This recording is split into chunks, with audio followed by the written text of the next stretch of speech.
Lors de sa séance du 11 septembre 2025, le Conseil des ministres a décidé d'instaurer la gratuité des visas pour les ressortissants des pays africains à l'issue de l'examen d'un rapport complémentaire à la loi des finances rectificative. Désormais, avec ce rapport, aucun ressortissant africain ne déboursera une somme pour s'acquitter des frais de visa. Il suffit seulement de formuler la demande en ligne et de pouvoir bénéficier gratuitement de ce visa.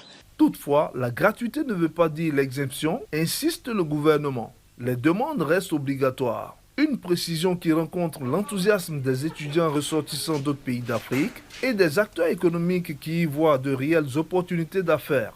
C'est que la ZLECAf, la zone de libre-échange et intercontinentale pour les Africains, n'a pas pu faire.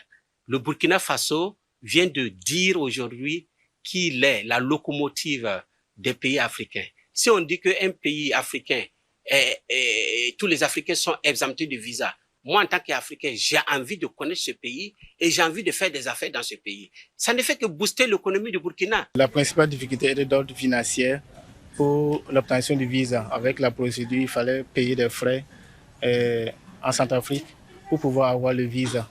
Et maintenant que c'est gratuit, j'espère vraiment que ça va profiter à nos petits frères qui ont des ambitions d'études à l'étranger. Le Burkina Faso d'ores et déjà s'inscrit donc dans une dynamique de permettre à tous ces étudiants-là qui voudraient venir étudier au Burkina Faso de venir facilement pour faire les études. À Ouagadougou, la suppression des frais de visa pour les Africains est aussi perçue comme un geste fort qui va bien au-delà de la simple question administrative. Les visas, il y a un paiement. Et pour le cas de Burkina Faso, à cette case-là, on ne paye plus. Ça suppose que, et même s'il y a des frais, c'est l'État burkinabé qui supporte. Alors, c'est un acte hautement patriotique et puis panafricaniste, parce que tout simplement, la politique menée au Burkina Faso en ce moment, c'est un combat pour la libération des pays africains, pour la libération de l'homme noir. L'Afrique ne pourrait jamais se développer si nous restons des micro-États. Et la meilleure manière d'appeler les pays africains à l'unisson, c'est vraiment la suppression, c'est vraiment la gratuité du visa pour que nous puissions nous fréquenter.